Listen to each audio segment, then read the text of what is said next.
Buenas tardes. Gracias a todas por venir un sábado a esta hora. Se agradece bastante. Y gracias a Helios por venir desde Barcelona a compartir con nosotras, porque teníamos muchas ganas de que viniera. Llevamos como unas semanas hablando con él, intentando cuadrar, y nos apetecía bastante que viniera aquí, incluso estando en Ramadán, que justo ya empezó el Ramadán, a compartir con nosotras esta formación sobre capitalismo racial y sindicatos, bueno, sindicalismo de vivienda. Y bueno, vamos a empezar a... Bueno, también está Hanna, que es compañera mía del grupo de trabajo antirracista del Sindicato de Inquilinas, y yo soy Asiatu. Y bueno, os contamos ahora un poco. Voy a contaros un poco en cómo se enmarca esta charla, de dónde viene la idea y la motivación. Y básicamente, como ya sabréis algunas personas, llevamos desde hace 1 año y medio impulsando desde el Sindicato de Inquilinas una estrategia antirracista, ya que como que siempre vemos que al final el problema de la vivienda es algo estructural, pero que afecta a las personas migrantes y racializadas de una manera más perversa, dejándonos en los márgenes, generando una precariedad más aún que la que ya vemos que existe a día de hoy con el problema de la vivienda. Y vemos que esto está bastante relacionado y vinculado por el racismo estructural que empapa las instituciones actualmente. Y vemos que al final estamos en un Estado que está tendiendo a un neoliberalismo mucho más feroz, generando la culpa de todo este problema de falta de recursos en las personas migrantes y racializadas, como vemos ahora con todo el tema de la mayor protección de las fronteras, los CIES, la ley de extranjería, pero quitando el foco de donde realmente están las causas. Y bueno, lo que hemos visto es que al final las personas racializadas y migrantes somos las que estamos sosteniendo más el motor económico de este Estado, pero las que estamos siendo más afectadas por la crisis de la vivienda, ya sea por condiciones más desfavorables, infravivienda, muchas más trabas para acceder a una vivienda y también, como hemos estado reivindicando últimamente, derechos tan básicos como el padrón son requisitos indispensables para acceder a la regularización, para poder obtener la documentación en España, y también para acceder a recursos como la atención sanitaria, la sanidad, la educación también es algo que afecta bastante, y por eso desde este 1 año y medio hemos empezado a juntarnos con colectivos, organizaciones antirracistas en la Comunidad de Madrid para generar estas estructuras y herramientas que puedan generar una capacidad de autodefensa, ya que las instituciones no nos están haciendo caso para este problema. Y vale, entonces, nuestros objetivos principales, más allá de simplemente denunciar, que es lo que vemos más, lo que solemos ver, es que no se quede solo el antirracismo en una palabra, sino en generar unas estructuras que puedan salvaguardarnos, ¿no?, ante esto. Y bueno, los puntos más básicos de nuestra estrategia son concienciar y visibilizar de estas problemáticas. De hecho, hemos empezado a poner en el punto de mira el racismo inmobiliario, del que ya se habla bastante. También difundir estas herramientas que ya tenemos desde el Sindicato de Inquilinas a estos colectivos de base antirracistas y, lo más importante, también generar estructuras de apoyo mutuo en las que podamos crear herramientas comunes, como formaciones como las que estamos teniendo ahora. Y luego, aparte, hay otra línea que estamos trabajando desde el Sindicato de Inquilinas, que es la Confederación de Luchas, que viene de reflexiones en las que hemos visto que la desmercantilización de la vivienda no puede ir sin intentar luchar contra todo el sistema en conjunto para hacer frente a la crisis multidimensional del capitalismo que estamos viendo actualmente. Y por eso, desde hace unos meses, hemos empezado a reunirnos y a dialogar, a debatir, a reflexionar y a generar también otras herramientas, a compartir espacios con colectivos, ya sea feministas, antirracistas, sindicatos laborales, también organizaciones ecologistas, porque vemos que la crisis ecosocial que estamos viviendo ahora mismo no se puede combatir de manera sectorial, sino que es necesario que nos organicemos juntas y que pensemos cómo hacerle frente. Y bueno, y a raíz de eso, desde la estrategia antirracista y la Confederación de Luchas, nos pareció bastante interesante e importante contar con Helios hoy, que nos va a hablar un poco del recorrido del capitalismo racial y cómo nosotras pensamos que se vincula con el problema de la vivienda. Vale, bueno, muchas gracias, Asiatu. queríamos explicar también un poco pues, por qué hemos decidido que Helios diera esta formación, porque al final, pues, dentro de esta confederación de luchas de la que forma parte el sindicato, pues tocamos como varios palos, por así decirlo, y uno de ellos es el antirracismo. Y pensamos que Helios podía ser la persona indicada para hablar sobre todo sobre capitalismo racial y cómo impacta esto en todas nuestras luchas y las luchas que forman parte de la confederación, o sea, no solo por su posición en el Estado español como persona gitana, musulmana, anticolonialista, etcétera, sino también pues, por todo su recorrido académico, aunque sea fuera de la academia, ¿no? Entonces, pues, para quienes quieran saber un poquito más de Helios, que no le conozcan ya, Helios es un investigador independiente, autor de el último libro que ha sacado es Religión versus Revolución, súper recomendado, y también pues cuenta con otros títulos en la espalda, como Mi abuela no ha leído a Marx o Entrevista a un insecto atravesado por la luz. También ha participado en la creación del blog 1492, en el que habla pues, de nuevo sobre todo este problema de la colonialidad dentro del Estado español y también pues, nos plantea como diversos debates también para dentro de nuestros movimientos y en nuestras vidas en general, también como personas en esa posicionalidad dentro del Estado español, y también pues, ha sido autor de varios artículos en medios como El Salto, Diagonal, CTXT, etc.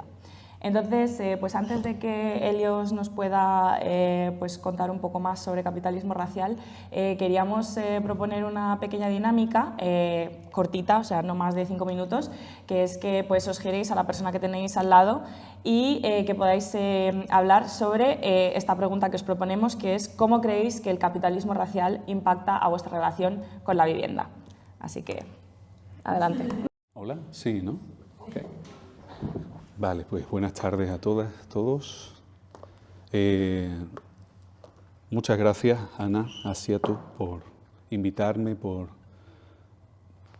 acabar de concretar, ¿no?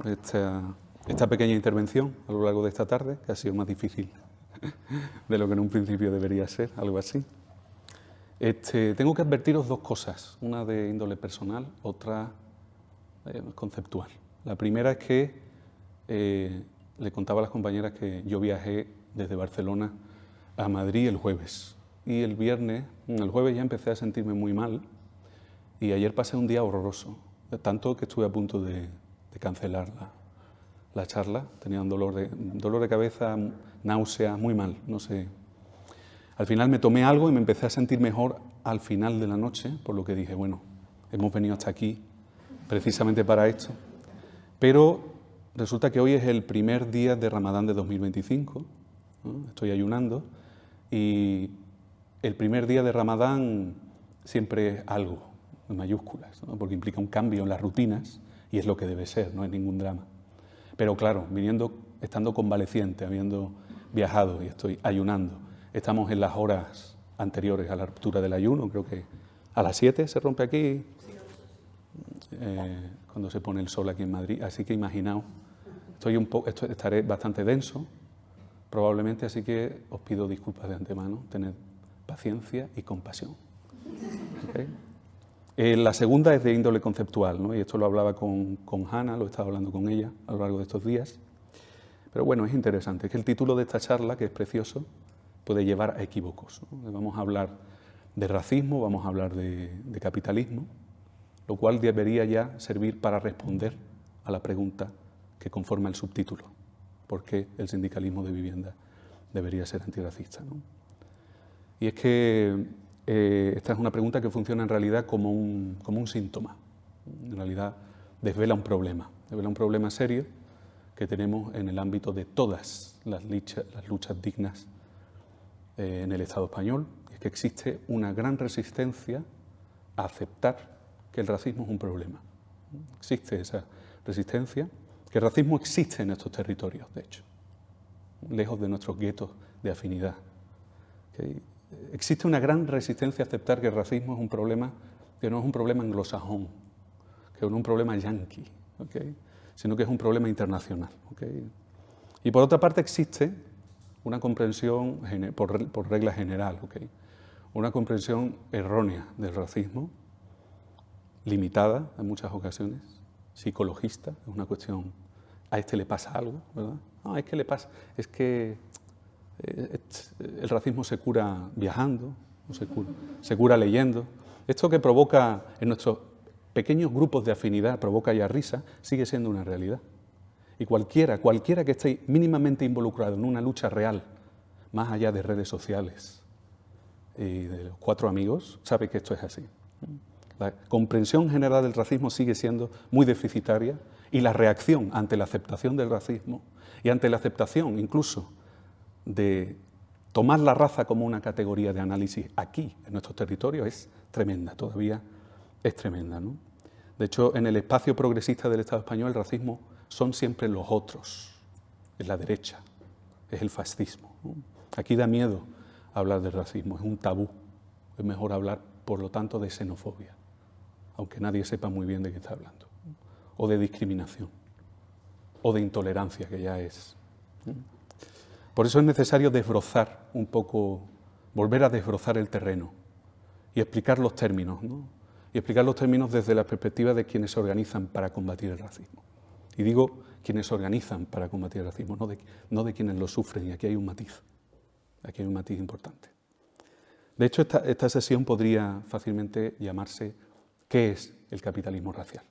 Eso es de lo que yo voy a intentar hablar un poco, y con eso ya, como decíamos antes, debería bastar como para hilar cabos y entender por qué. No solo el sindicalismo de vivienda, sino cualquier lucha que se precie, cualquier lucha de clase debería ser. De hecho, no es que debería ser, porque el deber ser es una cuestión moral. La cuestión es que si no es una lucha antirracista, no es una lucha de clase. Si no hay luchas de clases sin lucha contra la supremacía blanca. Lo contrario es una especie de atrofia etnocéntrica, una especie de perspectiva economicista de la lucha de clases que ya no nos sirve. Una cuestión es tener en cuenta la dimensión económica, la economía política en juego, pero hay que tener en cuenta que esa economía política se explica en base a muchos factores, entre otros, y muy importante la cuestión de la raza, ¿no? Y a tenor de lo dicho, si me permitís, voy a recomendar 3 textitos traducidos al castellano que me parece que pueden formar parte, me parecen que son textos útiles de discusión, de diálogos, publicados durante los últimos años en el Estado español, que pueden servir para afianzar, ¿no? Y profundizar en todo lo que vamos a hablar hoy aquí. Y lo voy a hacer en orden inverso de dificultad de los textos, ¿vale? El primero de ellos es un texto que se ha publicado en Catacrack, que se llama ¿Qué es el antirracismo y por qué significa anticapitalismo? Gran título que podría ser, ¿verdad? Título de esta jornada, por ejemplo, también. De Arun Kundnani. Un texto relativamente pequeño, corto, que puede servir como manual de formación para cualquier organización que se precie. Es muy recomendable. Arun Kundnani es una figura interesante. El segundo texto ya es un poquito más denso y requiere de más esfuerzo, pero sigue siendo una maravilla. De hecho, creo que para mí, de los ensayos más interesantes que se han publicado en los últimos 3 años, con diferencia.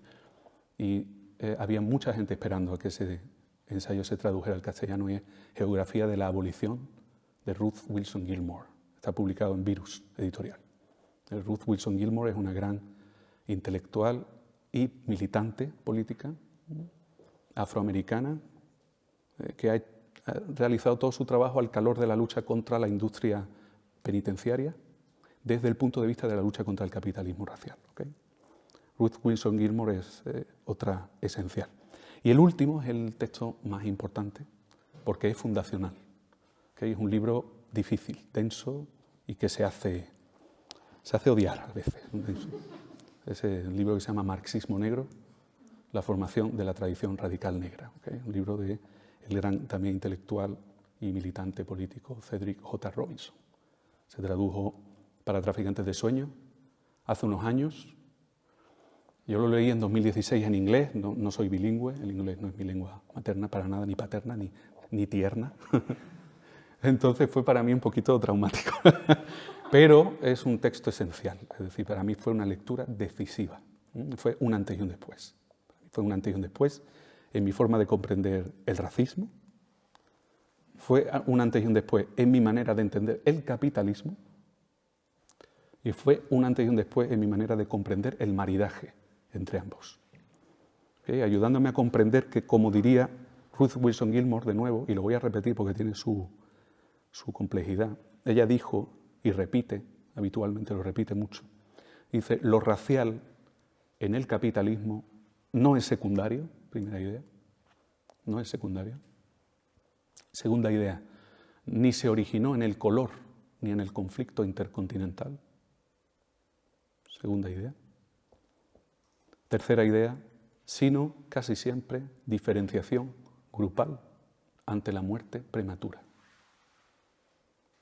Voy a repetir. Primera idea más fácil, ¿verdad? Es la más directa. Lo racial en el capitalismo no es secundario. Lo que está haciendo Ruth aquí es una trampa, porque te está explicando por qué no es, ¿vale? Más allá del eslogan. Lo racial en el capitalismo no es secundario. No se originó en el color ni en el conflicto intercontinental, sino casi siempre diferenciación grupal ante la muerte prematura. Volveremos otra vez. Y termina de poner el broche Ruth Wilson Gilmore diciendo: el capitalismo demanda desigualdad, el racismo la consagra. El racismo funciona consagrando la desigualdad que de por sí demanda el capital para seguir manteniéndose, acumulándose, ¿no? y volviendo a reproducir la forma de sociedad en la que actualmente todavía vivimos, ¿no? Ruth Wilson Gilmore es una de las estudiantes más brillantes de Cedric Robinson, más brillantes y creativas, que ella tiene mucha más entidad como para ser considerada algo más que la estudiante de Cedric J. Robinson, ¿no? Hasta el año pasado no había nada de ella en castellano, no estaba este libro, pero existía un artículo suyo, otro texto que recomiendo, en el número 28 de la revista Tabula Rasa, una revista colombiana de pensamiento anticolonial, crítica, muy buena, está en PDF, muy fácil de conseguir, todos sus títulos. El número 28 de la revista Tabula Rasa y el artículo de Ruth Wilson Gilmore, que forma parte de sus ensayos sobre abolición, ¿verdad?, que recomiendo antes de leer su libro, se llama Geografía de la abolición y el problema de la inocencia, se llama así, Geografía de la abolición y el problema de la inocencia, en el que Ruth Wilson Gilmore vuelve a profundizar en qué es esto del capitalismo racial. ¿Por qué capitalismo racial? En este número, el número 28, también vais a encontrar una parte del libro de Cedric Robinson traducida, para la que tuve la suerte de escribir un pequeño resumen, y más artículos que abordan qué es esto del capitalismo racial, desde diferentes territorios, además. Hay textos que vienen del mundo anglo, hay textos de Abya Yala y hay algunos desde acá también, ¿vale? Y a mí me gustaría hablar un poco del contexto en el cual surge la necesidad de introducir la obra de Cedric Robinson, que es la que pone en boga este concepto de capitalismo racial. ¿Por qué? Por muchas razones. ¿Por qué me gustaría hablar de cuál es el contexto? La primera de ellas es que nomenclaturas como capitalismo racial, ¿no?, antirracismo político, del cual también hablaremos, ¿no?, y libros como el de Robinson nunca deberían correr la suerte de convertirse en fetiches, ¿okay?, ni de convertirse en meros objetos, meros libros que acaban en la estantería de cualquier biblioteca, ¿okay?, sino que son una oportunidad para comprender mejor el mundo en el que vivimos y para combatir los problemas a los que nos enfrentamos. Es muy tentador construir fetiches, ¿no?, o simples intereses abstractos que proporcionan identidad, capital simbólico, ¿no?, sobre cuestiones de orden político como las que nos implican, ¿no? La segunda de ellas tiene que ver con que desde hace años, si habéis observado, hay en los territorios del Estado español un boom de traducciones, de voces clásicas del pensamiento antirracista y de la militancia antirracista internacional en nuestro territorio. Y eso no es algo espontáneo, ¿okay? Es un fenómeno que no surge de repente, sino que es uno de los efectos del impulso antirracista que emerge en estos territorios de forma renovada, quizá a partir de los años 2016-2017, a manos de gente no blanca que se ha partido el cuerpo, se ha partido la cara, se ha partido el cuerpo, en luchas como esta y en otras muchas, ¿no? Es decir, no es que no existiera una lucha antirracista antes, evidentemente existía una lucha contra el racismo en su pura crudeza mucho antes, ¿no? Sino que durante estos años lo que se produce una efervescencia especial, un impulso que empieza a alejarse del abordaje convencional de la ONG sobre el problema del racismo y del abordaje de la izquierda tradicional, que paradójicamente ha sido hasta hace muy poco el mismo. La izquierda anticapitalista ha abordado durante mucho tiempo el racismo exactamente igual que cualquier ONG liberal que se precie. Y esto es interesante, más allá de señalarlo, es interesante por qué esto es así. Es decir, es un momento, en estos años, en los que hay un impulso que se aleja del abordaje convencional del racismo como un problema moral, ¿verdad? Y hace hincapié en la necesidad de abordar el racismo como un problema estructural, como una estructura de poder. Este es el contexto en el que empieza a sonar el concepto de capitalismo racial, precisamente.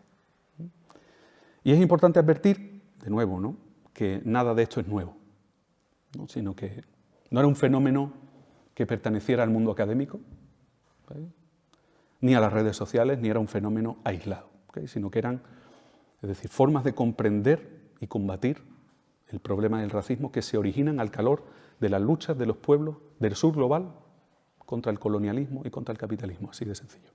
¿Okay? El concepto de capitalismo racial, antirracismo político, son todos formas de nombrar el problema articuladas al calor de luchas concretas, luchas protagonizadas por estos pueblos del sur global y por sus diásporas en las metrópolis, ¿okay?, por la gente no blanca en sus metrópolis.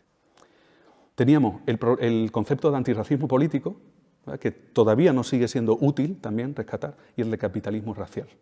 Y empezaban incluso a aparecer en las pancartas, ¿okay?, a aparecer cada vez más en las pancartas, y a aparecer cada vez más en los ensayos, en los artículos, ¿okay?, en las disertaciones, incluso en la academia. La academia vio el caramelo rápidamente, dijo que es muy sexy. No hablo de una academia crítica, ¿verdad?, de esa academia crítica que existe. Es decir, existen muchas compañeras nuestras, muchas hermanas nuestras, que también se parten la cara y se dejan la vida peleándose en la academia por introducir perspectivas como estas, ¿no? Y existe gente también que está con una pata dentro y una pata fuera, como decía antes la hermana Ana también. Pero quiero decir también que desde dentro de la academia convencional ha habido intentos, no intentos conscientes, es así como funciona cualquier institución liberal, ¿verdad?, de coger esos conceptos y convertirlos en nichos de mercado. Nichos de mercado para generar más becas de departamento, para generar congresos sin gente no blanca, o congresos en los que solo hablan, ¿no?, los de siempre, las de siempre. Esto ha ocurrido, ¿no? La cuestión es que, por una parte, el antirracismo político lo que pretendía era dejar atrás una percepción moral del problema del racismo, ¿okay?, para centrarse en la dimensión política y, por lo tanto, institucional, estructural y de Estado del racismo. ¿Por qué? Porque, como decíamos antes, el enfoque convencional de la ONG y de la izquierda, por regla general, ha sido un enfoque moral. Un enfoque que piensa el racismo como algo malo, algo que pertenece a los malos. Puede parecer incluso extremadamente como simplista, ¿no?, pero en términos prácticos estas son las consecuencias de ese enfoque. Algo malo, ¿qué quiere decir? Algo de los malos, algo de los cabezas rapadas, ¿verdad?, o algo de la extrema derecha, emergente en Europa, ya no emergente, ya consolidada. Algo de el que no se entera, ¿verdad?, algo inmoral, a fin de cuentas. Y no es que, cuidado, no es que el racismo genere impactos morales, no genere impactos morales, y no genere impactos éticos, lo genera. Pero nuestra forma de comprender el racismo es otra. Nosotros entendemos que el racismo no es tanto un problema moral, sino un problema político. Y decir que el racismo es un problema político implica pensar su dimensión institucional, de nuevo, su dimensión estructural y su dimensión de Estado. ¿Qué quiere decir esto? El racismo es estructural fundamentalmente porque es un principio organizador de las relaciones de poder, de las relaciones económicas y de las relaciones de nuestras propias subjetividades, es decir, es una cuestión ideológica también. Impacta e influye a nivel consciente e inconsciente. Esto, los teóricos del giro descolonial han dividido tradicionalmente la dimensión de eso que llamamos colonialidad, ¿vale?, como el sustrato del colonialismo histórico. Una vez que desaparece, entre comillas, esto ya no se puede decir, nunca se ha podido decir, pero ahora menos que nunca, ¿no? El colonialismo histórico no desaparece, pero sí es verdad que hay una especie de transfiguración a través de la cual muchas administraciones clásicas del colonialismo mainstream desaparecen y dan cabida a otras formas de colonialismo, lo que como Nkrumah llamó neocolonialismo, es decir, no es nada nuevo ni inventado recientemente, ¿no? Los teóricos decoloniales dicen que ese sustrato del neocolonialismo que pervive, una vez desaparecidas estas instituciones coloniales, lo podemos llamar colonialidad, ¿okay? Y esa colonialidad sobrevive en la dimensión del poder, o sea, en la dimensión política, en la dimensión del saber, una dimensión epistémica, una dimensión de conocimiento, y en la dimensión del ser, es decir, en nuestra propia ideología, en nuestra propia conformación, la forma en la que vemos el mundo, está preñada de significantes raciales. Y este es un problema que inaugura la empresa colonial y la empresa colonial. Es estructural porque es un principio organizador de las relaciones de poder, de las relaciones económicas. Por lo tanto, impacta necesariamente en el ámbito de todas nuestras luchas, ¿verdad?, y de nuestras propias subjetividades, ¿no? Es institucional porque tiene que ver con el legado histórico del Estado moderno. Y el Estado moderno es un Estado de origen colonial. Y sus tentáculos, los tentáculos fundamentales del Estado moderno, son sus instituciones. Volvemos. Es un problema estructural, es un problema institucional y es un problema de Estado, ¿no? Hablamos de instituciones educativas, colegios, institutos, etc., ¿no? Hablamos de instituciones policiales y militares. Hablamos de instituciones judiciales, penitenciarias. Etc. Hablamos de legislación. Hablamos de marcos de exclusión material y simbólica. Todo lo que estaban comentando antes hacia tu hija, Ana, sobre la cuestión del padrón, la ley de extranjería, los problemas en la vivienda, etc. Todos estos ámbitos de luchas, de clases, ¿no?, todos ellos manifiestan de forma clara qué queremos decir cuando decimos que el racismo es estructural, institucional y de Estado, ¿okay? Por otra parte, tenemos el concepto de capitalismo racial, ¿vale? A mí me gusta y me parece útil siempre enlazar estos dos conceptos, antirracismo político y capitalismo racial, que es un concepto que, como os decía, no nace en la academia, sino que nace al calor de la lucha contra el apartheid en Sudáfrica. Es la primera vez en la que intelectuales africanos, intelectuales sudafricanos, comienzan a hablar de qué es eso del capitalismo racial. Y es curioso, pero el concepto se origina en el marco de los debates entre estos intelectuales, que son intelectuales y militantes marxistas, ¿vale?, y panafricanistas, ¿okay? Este concepto se crea, se pone en boga, se pone en marcha al calor de la lucha que protagonizan estos intelectuales contra los sectores del Partido Comunista Sudafricano que no acaban de entender, incluso en el contexto sudafricano del apartheid, no acaban de entender y de aceptar que no se puede luchar contra el racismo, sino se lucha contra el capitalismo y viceversa.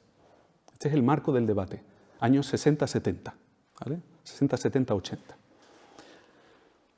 Después este concepto es recogido desde lo que se ha llamado después la tradición radical negra en los Estados Unidos, ¿okay? Aquí la importancia de Cedric Robinson, de Ruth Winson Gilmore, y después este concepto también se ha comenzado a poner, se ha comenzado más a utilizar en los debates, en las luchas también en el mundo británico. Aaron Kundnani pertenece, el autor del primer libro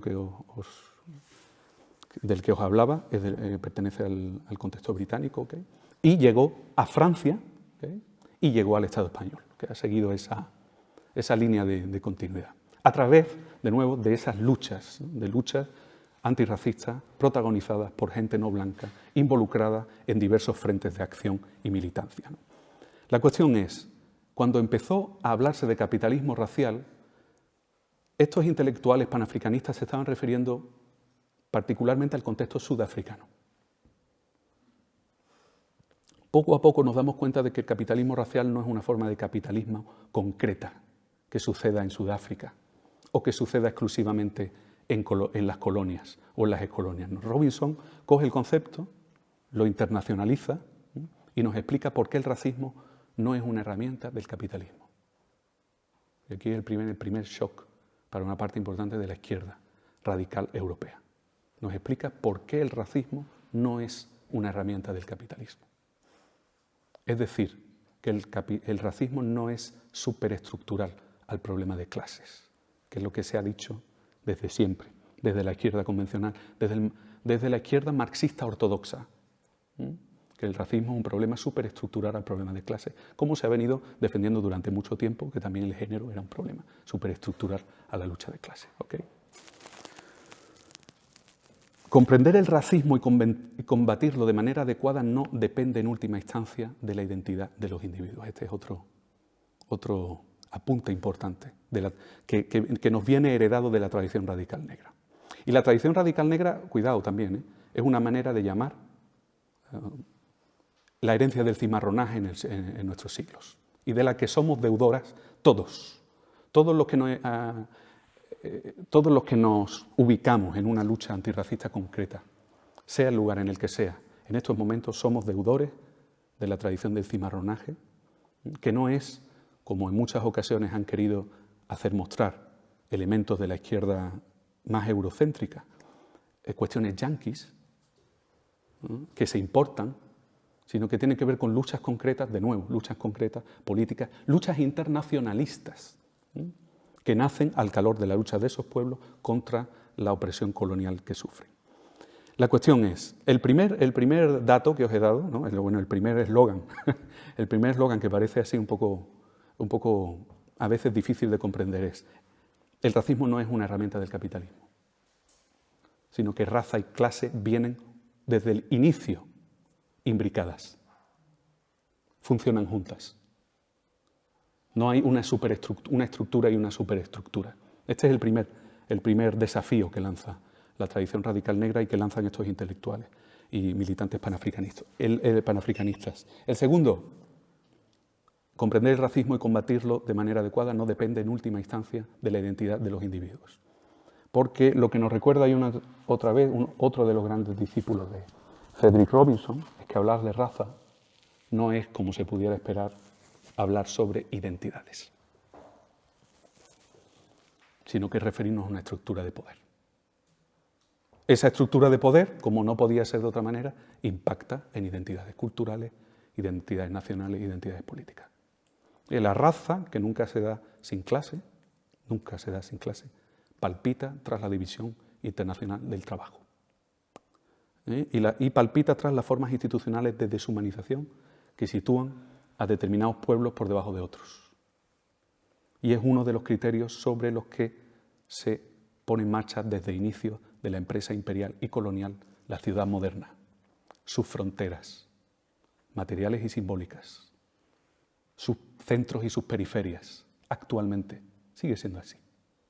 Esto no significa, como en algunas ocasiones, claro, pensamos que el centro está conformado exclusivamente por un centro étnico, un centro racial, y la periferia está conformada por una periferia racial únicamente, sino que vemos que como parte de las estructuras de poder en las que capital y raza vienen imbricadas desde inicios de la empresa imperial y colonial moderna, vemos que, no por casualidad, la inmensa mayoría, el 99,9% de las poblaciones del sur global, ocupan la periferia en las metrópolis occidentales. No sucede por casualidad, sino que sucede precisamente como resultado de esto.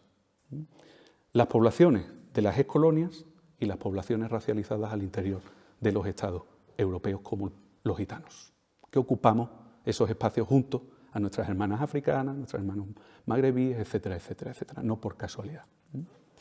Lo que desvela este concepto, entonces, de capitalismo racial es que no es que haya un capitalismo racial y otro capitalismo no racial, ¿vale?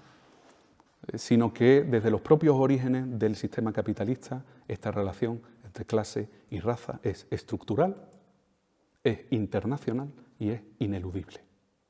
¿Okay? Entonces, ¿qué es el racismo? Porque, claro, ¿qué es raza? ¿Qué es racismo? No vamos a entrar mucho en eso porque, claro, eso sería ya otro seminario sobre historia, ¿no?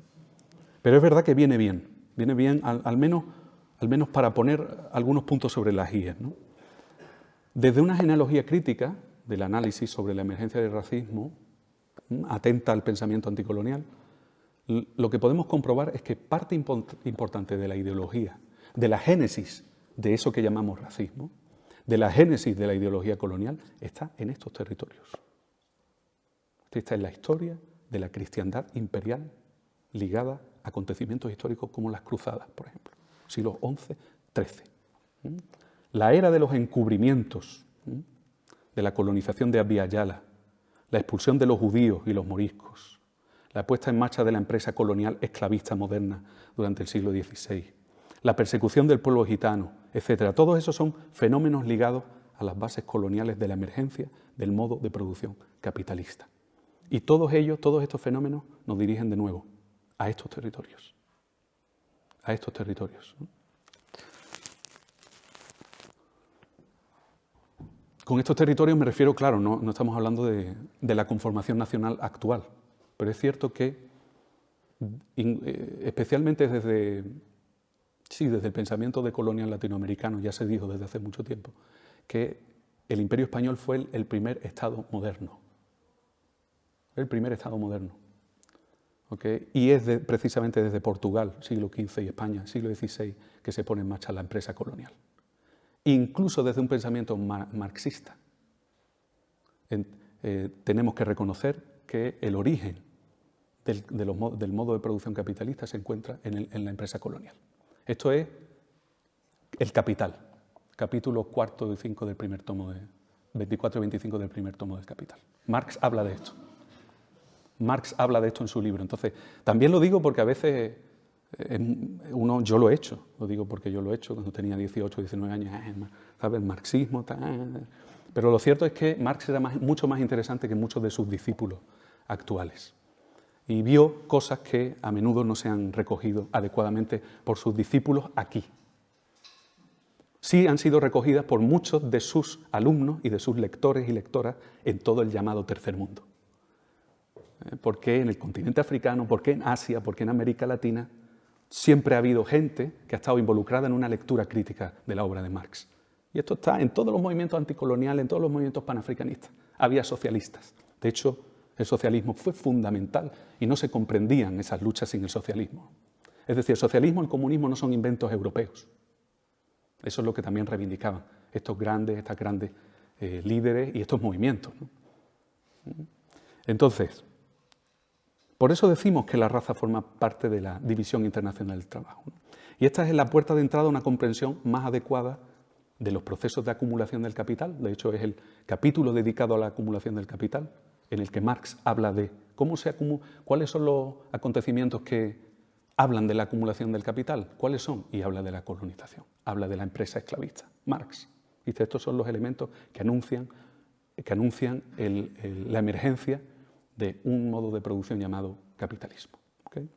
Esta es la puerta de entrada a una comprensión más adecuada del propio capitalismo, que muchas veces parece que se trata de comprender adecuadamente el racismo, o comprender el racismo de forma crítica. Sí, pero es que tampoco hay comprensión completa o adecuada del capital, sin comprender el papel que la raza cumple en la emergencia del capital. Y esta es la puerta de entrada a una comprensión más profunda de lo que está aconteciendo en la República Democrática del Congo, de lo que está sucediendo en Sudán, de lo que está sucediendo en Haití y de lo que está sucediendo en Palestina. Precisamente este maridaje entre raza y clase, es decir, este maridaje entre clase y raza nos sigue explicando la manera en la que funciona la empresa imperial en la actualidad. la manera en la que funciona casa afuera y la manera en la que funciona casa adentro. Porque el orden que genera estos grandes genocidios, la naturalización de estos genocidios, es el mismo orden que genera, es el mismo orden que produce el sistema, que produce, valga la redundancia, desigualdades al interior de estas sociedades, entre ellas el problema de la vivienda, entre otras muchas.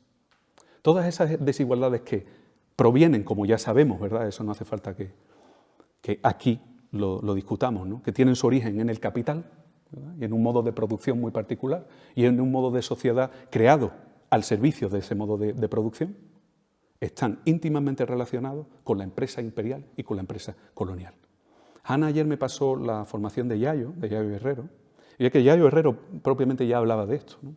Ya nos hablaba de que no hay comprensión adecuada del capital, no hay comprensión adecuada de cuáles son los problemas que estamos afrontando actualmente en nuestras sociedades sin comprensión del problema colonial.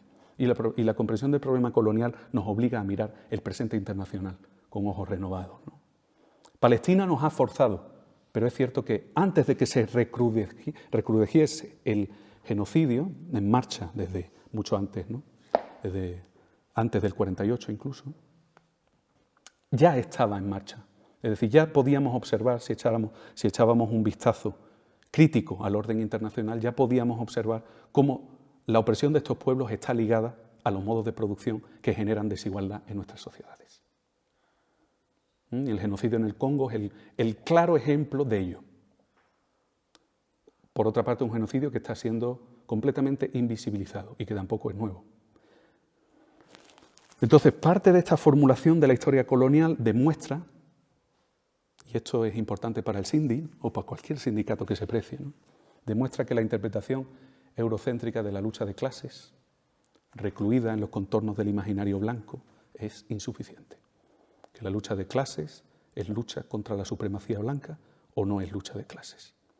Realmente, en términos de un socialismo científico o con pretensiones de cientificidad, no se puede luchar contra una cosa sin luchar con la otra. Y desde este punto de vista, la historia del capitalismo, precisamente la historia del capitalismo no es la aparición repentina de un nuevo orden económico, sino que es la historia de cómo las relaciones sociales propias del feudalismo europeo se extienden, se modifican y se mundializan. El capitalismo no es una ruptura con el orden feudal, dice Cedric Robinson en su libro. Es una evolución del mismo, propiciada a partir de acontecimientos históricos clave durante los siglos XIV y XV, dice Cedric Robinson. ¿Y quiénes son parte importante del liderazgo de este proceso que va a hacer que Europa salga de sí misma y perfeccione esas formas de producción, esas formas de opresión, de explotación, de desposesión? ¿Quiénes son?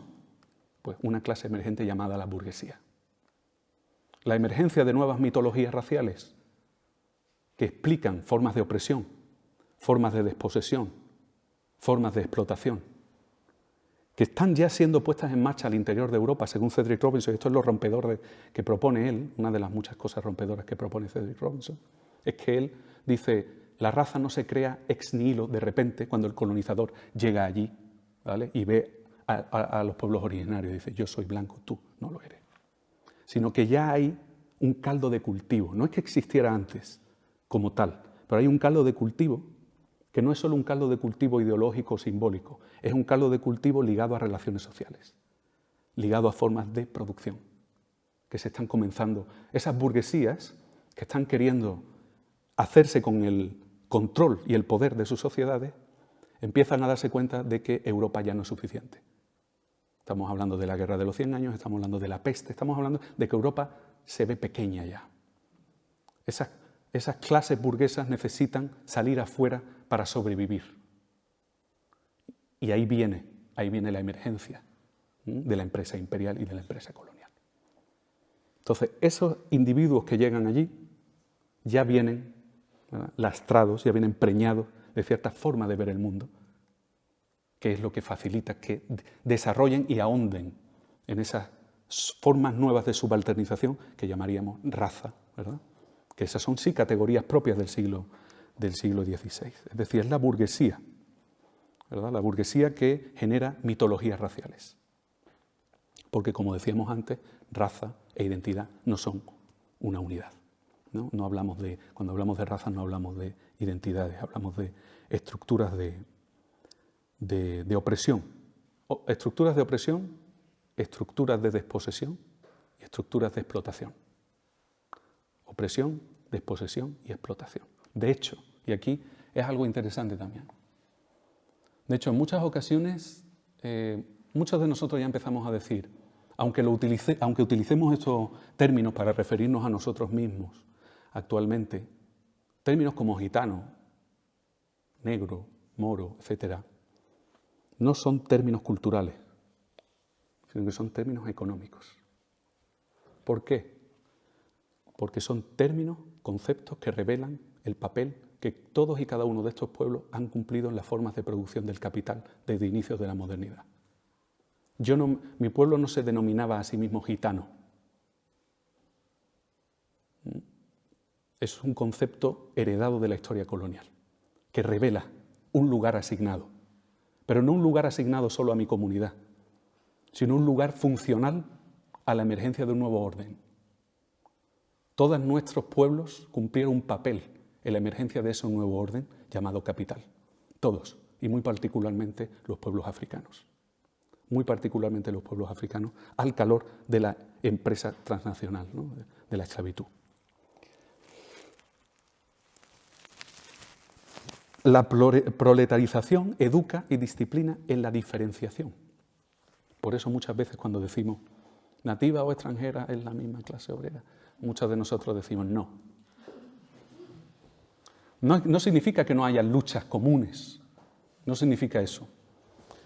Lo que significa es que la proletarización en realidad educa y disciplina en la diferenciación de cualificación, en la diferenciación étnica, de género, racial, etc. Lo vemos en nuestros propios sectores, lo vemos en las fábricas, lo vemos en los poblados chabolistas en Huelva, en Almería, donde se revelan las consecuencias más crudas de eso que llamamos capitalismo racial actualmente, en esas periferias de las periferias. Entonces no nos vale este eslogan en tanto que eslogan. Ni la lucha antirracista viene a dividir a los trabajadores, porque las clases trabajadoras ya están divididas. Y no ahora, están divididas desde el inicio. ¿Okay? Las propias clases trabajadoras europeas estaban divididas, según Cedric Robinson. Pues Cedric Robinson lo que hace es escarba en las propias formas a través de las cuales la propia Europa genera narrativas raciales. Él ya habla de que aquí hay ya narrativas raciales. Hay unas narrativas que podrían llamarse raciales. No son exactamente estas, ni son iguales, pero sí son ya modos de ensayar formas de deshumanización que después, a través de la empresa colonial, van a ahondarse y van a radicalizarse hasta el extremo. Es decir, no es para equiparar, no es para decir lo que sucedía con los irlandeses en tal siglo es lo mismo que ocurre ahora con las poblaciones africanas. No es que sea lo mismo. Lo que nos intenta explicar Robinson es las formas de deshumanización que desembocan en la trata tienen su origen en una genealogía que también tiene que ver con esto. ¿Okay? Por eso los marcadores raciales también mutan y dependen de la historia colonial de cada territorio. Hay marcadores. El marcador racial por antonomasia internacional es el color, está claro. Y hay otros marcadores. Marcador cultura. El marcador religión cumplió un papel muy importante en la Edad Media. Fue, de hecho, el primer marcador racial. El marcador de la Inquisición era un marcador religioso. La persecución de los moriscos y de los judíos. Es el momento en el que se habla de limpieza de sangre en base a un paradigma espiritual, teológico. Y ese paradigma se hereda en Abya Yala y se pone en marcha contra las poblaciones originarias. Esta gente no tiene religión. Esta gente no cree en el Dios correcto. Mismo paradigma que se pone en marcha también en el continente africano para deshumanizar a las poblaciones africanas. Es decir, hay en estos momentos una mutación de esos marcadores que sigue estando en marcha. Por eso, por ejemplo, la islamofobia cumple un papel fundamental en el genocidio de la población palestina. Y esto hay veces que hay como determinados elementos de la izquierda que les cuesta, ¿no? Como, no, es que hay palestinos que no son musulmanes. Sí, ya lo sabemos que hay palestinos que no son musulmanes. No se trata de eso. Yo tengo un amigo que se llama Mohamed Sharqawi. Mohamed Sharqawi es un palestino de origen sirio, ateo. Mohamed, después de los atentados de agosto en Barcelona, lo paraban todos los santos días en el pleno centro de Barcelona y le pedían los papeles y le miraban con recelo porque se llama Mohamed y tiene cara de musulmán. Lo que quiero decir es que a ti no te importa lo que tú eres o no eres. Lo que te importa a ti es cómo te ve el Estado, cómo te ve la institución, cómo te ve la policía. No es que yo no soy... Esto no son cuestiones identitarias de que yo estoy en mi cuarto, es que yo no soy, eso no importa. La cuestión aquí es las narrativas que se generan a nivel estructural, ¿verdad? El Estado produce una forma determinada de persecución, al margen de dónde se ubique cada una de nosotras. Pero es importante apuntar esto de los marcadores, ¿ok? Porque por eso, poblaciones con diferentes orígenes sufren las consecuencias de la supremacía blanca. De diferentes maneras, con diferentes grados de intensidad, eso también ocurre, pero sufren las consecuencias de la supremacía blanca. Y por eso, si hay una formulación de la lucha contra el capitalismo racial que merece la pena, esta no puede enmarcarse en una articulación esencialista o identitaria. No tiene sentido. No se condena o se salva a nadie en términos identitarios. Y lo digo con cuidado porque también hay que reconocer que la acusación de identitarismo ha formado parte y forma parte de una parte importante de la izquierda rojiparda, ¿no? Y también de determinados segmentos de la izquierda más mediocre para deslegitimar la lucha antirracista, ¿no? Esto es una cuestión identitaria. Existe una crítica deshonesta de las políticas de la identidad y en esas jornadas no había ninguna persona gitana. Entonces un amigo mío, yo lo cuento para que no me os durmáis, ya viendo el fin cerca, un amigo mío gitano lo vio y se enervó. La cuestión es que conocemos a la organizadora de esta jornada. Entonces yo le dije, escríbele, tú tienes confianza con ella, escríbele, díselo. Entonces le escribió y le dijo, mira, me parece fuerte, como mínimo, ¿no?, que en una jornada sobre la construcción de la identidad gitana no haya ninguna persona gitana. Respuesta. Atención, porque esto tiene que ver con la deshonestidad en torno a las críticas de las políticas de la identidad. Hola, sí, bueno, pero es que decimos que la identidad no es suficiente. El propio movimiento antirracista lo dice. La identidad no es suficiente. Además, y de aquí viene lo guay, dice, estas jornadas están pensadas para que nos cuestionemos los racializadores.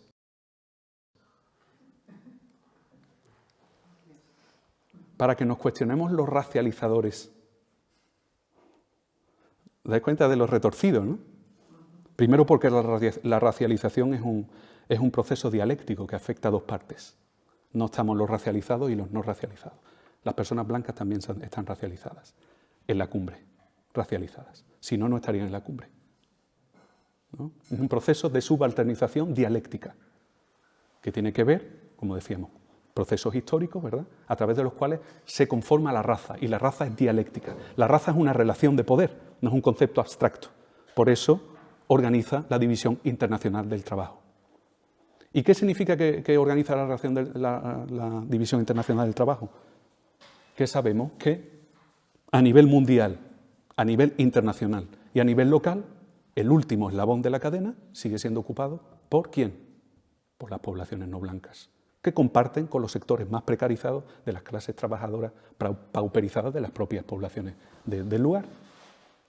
Pero los lugares más inferiorizados de la cadena siguen siendo hoy día representados fundamentalmente por gente no blanca. Y en el eslabón inferior del todo están las mujeres no blancas. Eso es que está incluso en los análisis de economía política más básicos. Entonces, para ir terminando, porque no quiero que charléis, que charlemos, etcétera, ¿no? Y así yo me libero un poco también. porque como os digo, me está costando bastante hoy. Por eso me he traído también chuleta. El racismo institucional, entonces, se origina en el funcionamiento de fuerzas consagradas y respetadas por la sociedad. Eso lo dirían Stokely Carmichael y Charles Hamilton en un libro histórico que también recomiendo porque es un libro excepcional. Es un manual político que se llama Poder Negro, que es un gran libro fundacional en el que se comienza a hablar de racismo institucional. Es la primera vez, de hecho, que se nombra eso del racismo institucional. Ese libro es el primero. Y por eso resulta tan difícil localizar el racismo en toda su complejidad. Por eso es tan difícil cuestionar la razón de ser de estos entramados, ¿no? Porque localizar estos entramados implica interrogar desde su propia raíz una forma concreta de sociedad, una forma concreta de historia, una forma concreta de identidad, una racionalidad, porque para nosotros el racismo no es irracional, es una forma de racionalidad, en tanto que es una forma de gobernabilidad, es una forma de gobernar, es una forma de articular la diferencia, de articular opresión, explotación y discriminación. Es decir, es una forma racional de organizar las jerarquías de poder que conforman la sociedad actual. No es irracional. Este es el otro de los desafíos que lanza el movimiento antirracista ya no a la ONG, porque ya la ONG se quedó atrás, en la izquierda. En principio, el racismo no es algo irracional, que piensan 4 personas que no, ¿verdad?, que no se han enterado. No. Es una estructura muy racional. ¿El capital es irracional? ¿Es irracional el capital? Evidentemente no. Entonces, para ir terminando, ahora sí, ¿cómo se consagra la brutal desigualdad inherente a un modelo de sociedad como la capitalista en su etapa neoliberal? Se consagra a través del racismo. Esto es lo que dice Ruth Wilson Gilmore. Y este orden consolida su desigualdad estructural de clase y género a través de la deshumanización racial sistémica de la que se nutre. Durante siglos, para que unas fueran sometidas, otras eran perseguidas, mutiladas, obligadas a separarse de sus comunidades. Para que unos fueran convertidos en asalariados, otros fueron raptados, vendidos como esclavos. Para que unas fueran brutalmente explotadas en las fábricas, otras fueron violadas y exterminadas masivamente en las colonias. De nuevo volvemos a las palabras de Marx en El Capital. ¿Cuáles son los orígenes de la acumulación del capital? Todos estos genocidios están en la raíz de los inicios del sistema capitalista, y todos estos genocidios que estamos presenciando en la actualidad están ligados a los esfuerzos del imperio por recomponer el capital, por mantenernos al flote, ¿verdad?, por mantenerse, por fortalecerse frente a amenazas del sur, entre comillas. El capitalismo se desarrolla, por lo tanto, y opera ya desde sus inicios dentro de un régimen racista. Por lo tanto, es materialmente imposible abolir el racismo estructural sin la transformación profunda del modelo social, de Estado y de sus instituciones. Esa es la razón por la que debemos marcar distancia siempre con el antirracismo liberal y con el anticapitalismo presuntamente, y subrayo presuntamente, ciego a la cuestión racial. Nada se va a resolver llenando de diversidad identitaria un sistema corrupto basado en desigualdades estructurales, ¿no? Al mismo tiempo, no nos interesa tampoco una utilización meramente propagandística del racismo, que añade, como lo hace este anticapitalismo convencional, un par de palabras sobre eso que llaman xenofobia al final de su panfleto, para calmar su conciencia en aras de alcanzar una especie de interseccionalidad ficticia. ¿Okay? El abismo material del propio capitalismo, basado en el orden racial entre las clases trabajadoras, se está mostrando, decíamos antes, con especial virulencia en los asentamientos chabolistas de trabajadoras y trabajadores de las excolonias, en Huelva, en Almería. Se muestra en los barrios, en los municipios poblados por familias gitanas, familias africanas, familias latinas. Se está mostrando en las mismas ciudades a través de la situación de los compañeros manteros, de la población rumana romaní, de las trabajadoras del hogar, de los menores migrantes en Madrid, en Barcelona. No solo hablamos de clases trabajadoras deshumanizadas en el territorio, hablamos de un peor estado de salud, efecto de esa deshumanización que hace a estas poblaciones más vulnerables, no porque sí, no por casualidad. Hablamos también de la normalización de la violencia policial contra estos cuerpos, violencia que se ve incrementada siempre que hay una crisis. Nos referimos a una relación con el sistema educativo marcada por la segregación, el disciplinamiento, la falta de recursos, que caerá, más si cabe, en un completo olvido. Estas cuestiones caen cada vez más en olvido. Y hacemos mención a una sobrerepresentación carcelaria en términos étnico-raciales, que hace necesario en nuestro territorio un análisis, un estudio analítico de rigor sobre el sistema judicial y penitenciario. ¿Okay? Es decir, no hablamos de capitalismo racial para negar que las clases trabajadoras blancas no sufren explotación económica y degradación. Hablamos de ello para mostrar que las clases trabajadoras no blancas sufren explotación económica y deshumanización. Esa deshumanización propia del régimen racista que produce mayor exposición y muerte prematura. ¿Os acordáis? Ruth Wilson Gilmore decía, lo racial es muerte prematura, diferenciación grupal ante la muerte prematura. Esa deshumanización propia del régimen racista que produce mayor exposición y muerte prematura en la población no blanca forma parte ¿de qué? De la racionalidad capitalista. De la racionalidad capitalista. Por eso, un gran filósofo, jurista brasileño, Silvio Almeida, que empezó a formar parte, creo, del Ministerio de Derechos Humanos de Lula, lo eligió ahí, lo cual, en fin, bueno, decía algo, pero él es un tipo muy interesante, muy potente. Él decía, no existe conciencia de clase sin conciencia del problema racial. Aquí se trata de darse la vuelta a la tortilla, ¿verdad? No se trata de si en la lucha contra el racismo puede haber una lucha, me preguntaron, después de una charla como esta, me preguntó alguien en el público, ¿puede haber una lucha contra el racismo que no sea lucha contra el capitalismo?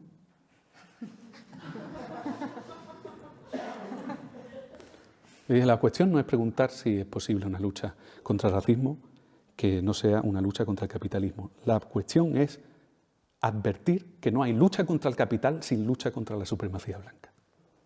No hay lucha contra el capital sin lucha contra la supremacía blanca. Lucha contra el capital sin lucha contra la supremacía blanca es lucha por los derechos de los trabajadores blancos. Es una lucha reformista. Entonces, pues, eso. Y creo que ahí, porque son las 6:30 ya casi, y yo ya no veo. O sea que os agradezco mucho la escucha, la paciencia.